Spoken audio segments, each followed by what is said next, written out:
राधे कृष्णा भक्तों, आज हम आपको अमावस्या और पूर्णिमा दो बहनों की कथा सुनाएंगे। अगर आपको अच्छी लगे तो लाइक करना, शेयर करना और कमेंट करके ज़रूर बताना और कमेंट में राधे कृष्णा ज़रूर लिखना। तो चलिए शुरू करते हैं। एक राज्य में एक राजा और एक रानी रहते थे, जिनकी 4 संतानें थीं, 2 लड़के और 2 लड़की। एक लड़की का नाम पूर्णिमा तथा दूसरी लड़की का नाम अमावस्या था। पूर्णिमा घर के कामों में निपुण थी और घर का पूरा काम करती थी और उसके साथ ही वह भगवान की पूजा अर्चना भी किया करती थी। इसके अतिरिक्त वह गौ माता की सेवा भी करती थी और दूसरी तरफ उसकी बहन अमावस्या ना ही घर का कोई काम करती थी और ना ही भगवान की पूजा अर्चना करती थी और ना ही गौ माता की सेवा करती थी। पूर्णिमा सर्वगुण संपन्न थी, वह सभी कार्यों में निपुण थी। फिर भी राजा और रानी अपने दोनों बेटों और पुत्री अमावस्या को ही प्यार करते थे और वह पूर्णिमा से प्यार नहीं करते थे। वे लोग उसके साथ भेदभाव करते थे। राजा के चारों पुत्र और पुत्री धीरे धीरे बड़े हो रहे थे। जब वे बड़े हो गए, राजा ने अपने दोनों पुत्रों का विवाह योग्य कन्याओं के साथ करा दिया। इसके बाद रानी ने राजा से कहा कि अब दोनों पुत्रियों का विवाह के योग्य हो गई हैं और इन दोनों का भी विवाह करा दीजिए। लेकिन पुत्री अमावस्या का विवाह किसी बड़े खानदान में कराना और पूर्णिमा का विवाह किसी गरीब परिवार में कराना, क्योंकि पूर्णिमा को केवल भगवान की पूजा पाठ करना ही पसंद है और गाय की सेवा करना पसंद है। अब रानी ने राजा को दोनों पुत्रियों का रिश्ता तय करने के लिए भेज दिया। राजा ने अपने पड़ोसी राज्य में जाकर वहां के राजा के पुत्र से अमावस्या का रिश्ता तय कर दिया और वहीं पास के गांव में जाकर एक गरीब परिवार के लड़के से अपनी पुत्री पूर्णिमा का रिश्ता भी तय कर दिया।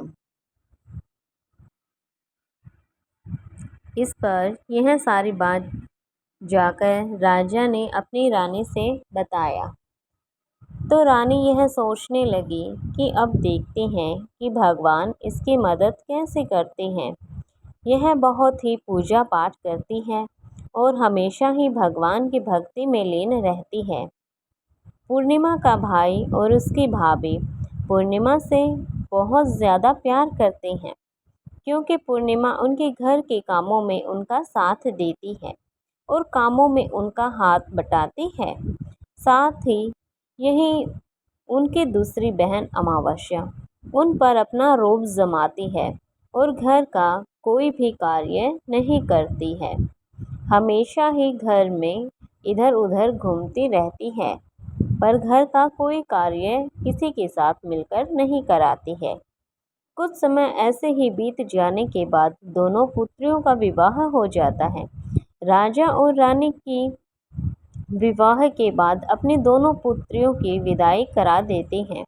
विदाई देते समय राजा और रानी अपने पुत्र अमावस्या को बहुत सारा धन और दौलत देकर विदा करते हैं और वहीं पूर्णिमा को कुछ भी नहीं देते, खाली हाथ अपने घर से विदा करते हैं। इसके बाद दोनों बहनें अपने अपने ससुराल को चली जाती हैं। कुछ दिन बीत जाते हैं और एक दिन अमावस्या अपने घर पर शिवजी की कथा रखती है, जिसमें वह सभी गांव वालों को निमंत्रण देती है और अपनी बहन पूर्णिमा को नहीं बुलाती। जब गांव की सभी औरतें अमावस्या के यहाँ जाती हैं तो सब दृश्य पूर्णिमा अपने घर के दरवाजे के बाहर बैठकर देख रही होती है। तब वहाँ से गुजर रही औरतें पूर्णिमा से कहती हैं कि तुम्हारी बहन के यहाँ शिवजी की कथा रखी गई है, क्या तुम नहीं चलोगे पूर्णिमा? पूर्णिमा ने कहा कि मुझे कोई निमंत्रण नहीं आया, मैं नहीं जा सकती। सभी गांव की औरतों ने पूर्णिमा से कहा, बुलाया नहीं तो क्या हुआ, भगवान शिव की कथा है और तुम तो वैसे भी भगवान की भक्त हो, तुम्हें तो चलना चाहिए, तुम हमारे साथ चलो। गांव की सभी औरतों की बात मानकर पूर्णिमा भी उनके साथ भगवान शिव की कथा में अमावस्या के घर सुनने के लिए चली जाती है। जब अमावस्या की नज़र पूर्णिमा पर पड़ती है तो वह कहती है कि तुम यहाँ कैसे चली आई हो, मैंने तो तुम्हें यहाँ बुलाया भी नहीं है। अमावस्या कहती है कि खैर कोई बात नहीं, अब तुम आ ही गई हो तो चुपचाप बैठे रहना। और यह कहती हुई अमावस्या पूर्णिमा की गरीबी का मजाक उड़ाया। पूर्णिमा की आंखों में आंसू आ गए और रोते रोते ही पूर्णिमा भगवान शिव से विनती करती है कि हे भगवान, क्या पूजा पाठ करना गलत है? क्या गौ माता की सेवा करना गलत है? आखिर मेरी क्या गलती है? आप मुझ पर अपनी कृपा दृष्टि कब बनाएंगे? पूर्णिमा बार बार भगवान शिव से यही कहती रहती है।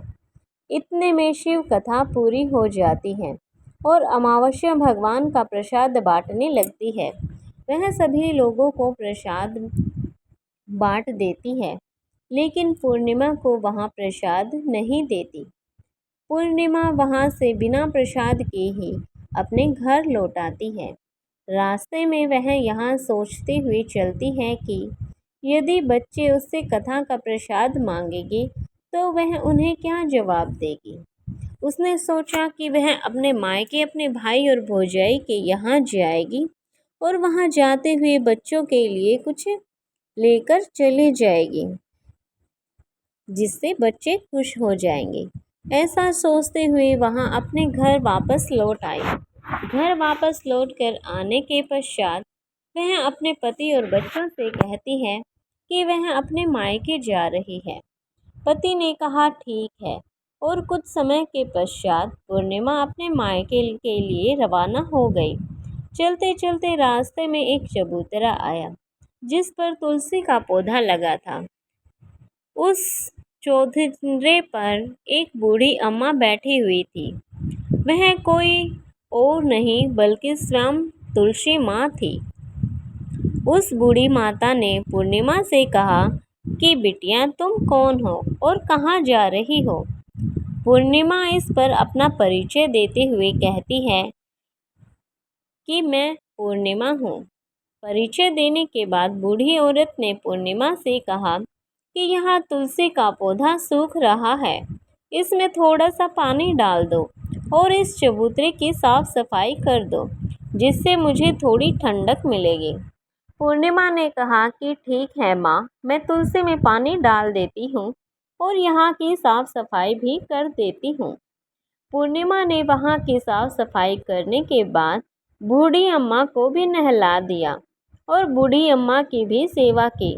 उनके पैर दबाए और बूढ़ी अम्मा से कहा कि माँ जी और बताइए मैं आपकी क्या सेवा करूँ, और कोई काम है तो वह भी बता दीजिए, मैं सारा काम कर दूँगी। बूढ़ी अम्मा ने कहा कुछ नहीं, अब तुम जाओ और वापस आते समय मुझसे मिलते हुए जाना। पूर्णिमा ने बूढ़ी अम्मा से कहा ठीक है अम्मा, अब मैं जाती हूँ, वापस आते वक्त आपसे मिलते हुए जाऊंगी। कुछ समय आगे चलने के बाद एक शिव मंदिर आया। वहाँ पर उसे एक बूढ़े बाबा मिले जो मंदिर के बाहर बैठे हुए थे। वह और कोई नहीं बल्कि साक्षात भोलेनाथ थे। उन्होंने पूर्णिमा से कहा कि कहाँ जा रही हो बेटी, तुम कौन हो? तब पूर्णिमा ने अपना परिचय दिया और उस बूढ़े बाबा ने पूर्णिमा से कहा इस चबूतरे की और इस मंदिर की सफाई कर दो। तब पूर्णिमा ने मंदिर की और चबूतरे की अच्छे से साफ सफाई कर दी और वहाँ पर पूजा पाठ अर्चना भी की। और साफ सफाई पूजा अर्चना के बाद उन्होंने बूढ़े बाबा को भी नहला दिया और उनसे कहा कि बाबा और कोई काम हो तो बताइए। तब बूढ़े बाबा ने कहा नहीं बेटी, अब तो तुम जाओ और वापस आते हुए मुझसे मिलते हुए जाना। पूर्णिमा ने कहा ठीक है बाबा, अब तो मैं जाती हूँ और वापस आते वक्त आपसे ज़रूर मिलते हुए जाऊँगी।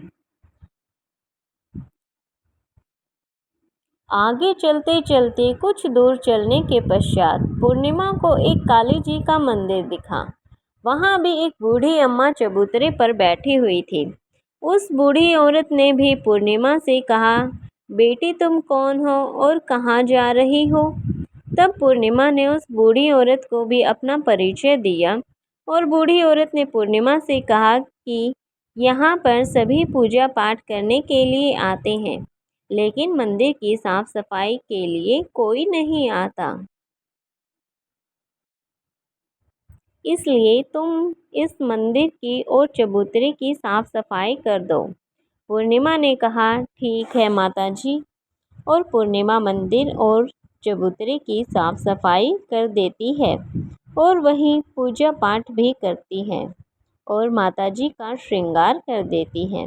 उस बूढ़ी अम्मा को भी नहला देती है और बूढ़ी अम्मा के पैर दबाती है और कहती है कि सभी काम हो गया है माँ जी, और कोई काम हो तो बताइए। बूढ़ी अम्मा कहती है कि अब और कोई काम शेष नहीं है बेटी, अब तुम जाओ, लेकिन वापस आते वक्त मुझसे मिलते हुए जाना। पूर्णिमा कहती है ठीक है और वह आगे चली जाती है। आगे चलते चलते वहाँ एक नदी आती है। वहाँ पर भी एक बूढ़ी अम्मा बैठी रहती है और वहाँ कहती है कि बेटी तुम कौन हो और कहाँ से आई हो? उसे भी पूर्णिमा अपना परिचय देती है। बूढ़ी औरत पूर्णिमा से कहती है कि नदी पर स्नान करने तो यहाँ पर सब आते हैं, लेकिन यहाँ की साफ सफाई कोई नहीं करता, इसलिए तुम इस किनारे पर साफ सफाई कर दो तो तुम्हारा भला होगा।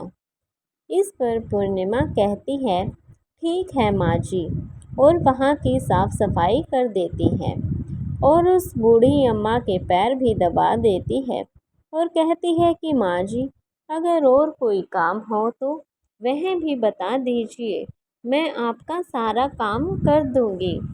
इस पर बूढ़ी औरत कहती है कि कुछ नहीं बेटी, तुम जाओ, लेकिन वापस आते वक्त मुझसे मिलते हुए जाना। और वहाँ नाव में बैठकर नदी के दूसरे किनारे पहुँच जाती है और वहाँ अपने मायके के घर पहुँच जाती है। वहाँ पर पूर्णिमा के भाई और भाभी उसे देखकर बहुत ज़्यादा खुश होते हैं और वे पूर्णिमा की बहुत खातिरदारी करते हैं और उससे बहुत सारी बातें भी करते हैं और कहते हैं कि बच्चों को भी साथ में लेकर आती तो बहुत अच्छा लगता, उनका भी मन बहल जाता। अब कुछ समय के बाद पूर्णिमा ने वापस अपने ससुराल जाने को कहा तो उसकी भाभी ने उसके लिए एक साड़ी दी और खेलने के लिए बच्चों के लिए खिलौने, कपड़े और खाने पीने की कुछ चीज़ें रख दी और कहा कि बहुत दिनों के बाद आती हो। और पूर्णिमा की भाभी ने यह थैला पूर्णिमा के हाथ में दे दिया और कहा कि जाओ और जल्दी वापस आना। इसके बाद पूर्णिमा वहाँ से अपने ससुराल के लिए रवाना हो गई और उसी की नदी के किनारे पहुँची। नाव में बैठकर दूसरे किनारे पर उतर गई। वहाँ उतरने के बाद वहाँ पर उसे वही बूढ़ी अम्मा मिली जो साक्षात गंगा मैया थी। उस बूढ़ी अम्मा ने पूर्णिमा को एक थैला दिया और कहा कि तुम इसे अपने घर जाकर ही खोलना। अब पूर्णिमा के पास बहुत पहले हो गए थैले हो गए थे। उन्हें लेकर पूर्णिमा वहाँ से रवाना हुई। आगे कुछ दूर चलने पर माँ काली का मंदिर आया। वहाँ पर काली माँ बूढ़ी माँ के रूप में विराजमान थी। उसने कहा, आ गई बेटी पूर्णिमा? पूर्णिमा ने कहा, हाँ माँ जी मैं आ गई। तो काली माँ ने भी उसे एक थैला दिया और कहा, तुम यह थैला अपने घर जाकर खोलना। अब पूर्णिमा के पास 3 थैले हो गए थे। तीनों थैली लेकर पूर्णिमा आगे बढ़ी। कुछ दूर जाने पर शिव जी का मंदिर आया, जहाँ बूढ़े बाबा के रूप में शिव जी स्वयं विराजमान थे। बूढ़े बाबा ने कहा, पूर्णिमा तुम वापस आ गई? पूर्णिमा ने कहा, हाँ बाबा मैं वापस आ गई। बूढ़े बाबा ने भी पूर्णिमा को एक थैला दिया और कहा कि यह थैला तुम घर जाकर ही खोलना। पूर्णिमा ने कहा कि ठीक है बाबा, मैं इसे घर जाकर ही खोलूंगी। अब पूर्णिमा के पास 4 थैले हो गए थे। अब पूर्णिमा 4 थैले पहले अब कैसे ले जाती। उसने एक पुरानी साड़ी निकाली और उन सभी थैलों को एक गड्ढा बना दिया और सर पर रख कर वहां से रवाना हो गई। कुछ देर जाने के बाद उसे तुलसी माँ बूढ़ी औरत के रूप में मिलती है और कहती है, पूर्णिमा तुम आ गई। पूर्णिमा कहती है, हाँ माँ जी मैं आ गई। वह बूढ़ी औरत भी उसे एक थैला देती है और कहती है कि इसे ले जाओ और इसे अपने घर ले जाना और घर ले जाने के बाद ही खोलना। पूर्णिमा कहती है, ठीक है माँ जी। अब पूर्णिमा के पास 5 थैले हो गए थे। पूर्णिमा वहाँ से रवाना हुई तो वापस अपने घर पहुँच गई। पूर्णिमा ने बच्चे को नीचे रखा और सबसे पहले अपने मायका का थैला खोलकर देखने लगी। उसमें बच्चों के लिए अच्छे अच्छे कपड़े और खाने पीने की चीज़ें थी और उसमें कुछ गहने भी थे। पूर्णिमा ने कपड़े अपने बच्चों को दे दिए और खाने पीने की चीज़ें भी बच्चों को दे दी। बच्चे यह सब पाकर बहुत खुश थे। अब पूर्णिमा ने दूसरा थैला खोला जो उसे माँ गंगा ने दिया था। उसमें ढेर सारे हीरे जवाहरात, सोना चांदी आदि था। इसके बाद अब पूर्णिमा ने तीसरा थैला खोला जो उसे माँ काली ने दिया था। उसमें बहुत सारा सोना श्रृंगार का सामान भरा हुआ था। इसके बाद पूर्णिमा ने चौथा थैला खोला जो उसे भगवान शिव ने दिया था। उसमें खोलने के बाद उसने देखा कि उसमें तो बहुत सारी धन संपत्ति से भरा हुआ था और बहुत सारी खुशियां भरी हुई थी। इसके बाद अब पूर्णिमा ने 5वां थैला खोला जो उसे माँ तुलसी ने दिया था। उसमें ढेर सारे दाल, चावल और 7 प्रकार की खाने की चीज़ों से भरा हुआ था। अब पूर्णिमा के घर में किसी भी चीज़ की कोई कमी न थी। उसका घर धन धान्य से भरा हुआ था और हर चीज़ों से परिपूर्ण था। अब पूर्णिमा और उसका परिवार सुख से अपना जीवन व्यतीत करने लगे।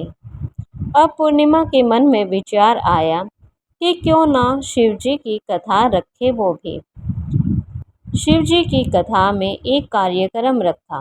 पूर्णिमा ने गांव के सभी लोगों को निमंत्रण दिया और घर घर जाकर सभी लोगों को बुलाया। पूर्णिमा अपनी बहन अमावस्या के घर भी गई और अमावस्या को भी शिव जी की कथा के लिए उसने अपने घर पर बुलाने का निमंत्रण दिया।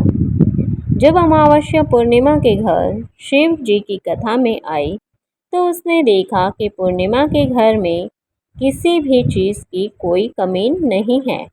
इतना सारा धन दौलत देखकर अमावस्या आश्चर्यचकित हो गई। उसने पूर्णिमा से कहा कि तुम्हारे घर में इतनी धन और दौलत कहाँ से आई। पूर्णिमा ने कहा, देखो बहन, तुम शिवजी की कथा में मुझे नहीं बुलाया था।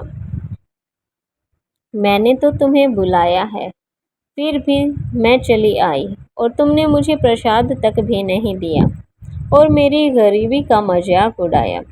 उसके बाद मैं अपने घर आ गई और घर आते हुए मैं ही मन में सोच रही थी कि अपने मायके जाऊंगी और मैं अपने मायके चली गई और जो कुछ घटना इस बीच हुई वह सारी घटना उसने अपनी बहन अमावस्या को बताई।